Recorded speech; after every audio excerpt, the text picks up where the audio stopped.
ചെറിയൊരു വെയിലൊക്കെ തെളിഞ്ഞ് കാണുമ്പോൾ ഒരു സമാധാനമാണ്. പക്ഷേ നാട്ടിലെ അവസ്ഥ അങ്ങനെയല്ല. മഴ എന്ന് കേൾക്കുമ്പോൾ ഇപ്പോൾ പേടിയാണ്. ഞാനൊരു ചെറിയ അപ്ഡേറ്റ് ആയിട്ട് വന്നതാണ്. നമ്മുടെ തിരുവനന്തപുരത്ത് നിന്ന് ഇന്നലെ വയനാട്ടിലേക്ക് 4 ലോഡ് സാധനങ്ങൾ കയറ്റിവിട്ടിട്ടുണ്ട് 31-ാം തീയതി. നമ്മുടെ നാട്ടിലെ സിറ്റുവേഷൻ കൂടെ പറയാം. വിലങ്ങാട്, കോഴിക്കോട് ജില്ലയിലെ വിലങ്ങാട്. ഞാൻ ഈ കോഴിക്കോട് ജില്ല എന്ന് എടുത്തു പറയാനുള്ള കാര്യം എന്താണെന്ന് വെച്ചാൽ കുറച്ച് പേർക്കെങ്കിലും ഒരു കൺഫ്യൂഷൻ ഉണ്ടായിട്ടുണ്ട്. വിലങ്ങാടും വയനാട്ടിലുള്ളതാണെന്ന്.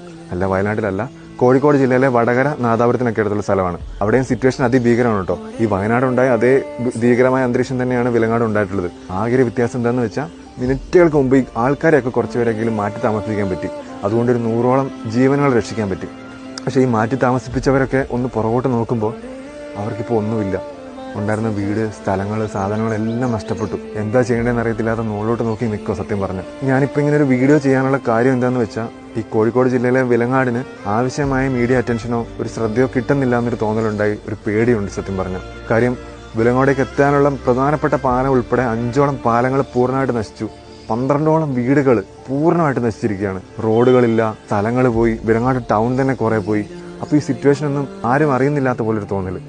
അങ്ങനെ വരാൻ പാടില്ല. നമ്മൾ എല്ലാവരും കൂടി ചേർന്ന് നിന്ന് നമ്മൾ നാടിനെ രക്ഷിക്കുമ്പോൾ അറിഞ്ഞില്ല എന്നുള്ളൊരു കാരണം കൊണ്ട് മാത്രം ഒറ്റപ്പെട്ടു പോകരുത് എന്നുകൊണ്ടാണ് ഞാൻ വീഡിയോ ഇടുന്നത്. ഇങ്ങനത്തെ ഒരു സിറ്റുവേഷൻ എല്ലാവരും ഒന്ന് അറിയണം, മീഡിയ അറിയണം എന്ന് തന്നെയാണ്. കാരണം ഒറ്റപ്പെട്ടു പോയ പോലത്തെ ഒരു ഫീല് നാട്ടുകാർക്ക് നമുക്ക് ആർക്കും വരാൻ പാടില്ല. അങ്ങനെ ചെയ്യുന്നത് ശരിയല്ല. പ്രത്യേകിച്ച് മലയാളികൾ അങ്ങനെ ചെയ്യാൻ പാടില്ല. അപ്പം സ്റ്റാൻഡ് വിത്ത് വയനാട് എന്നതിനോടൊപ്പം സ്റ്റാൻഡ് വിത്ത് വിലങ്ങാട്.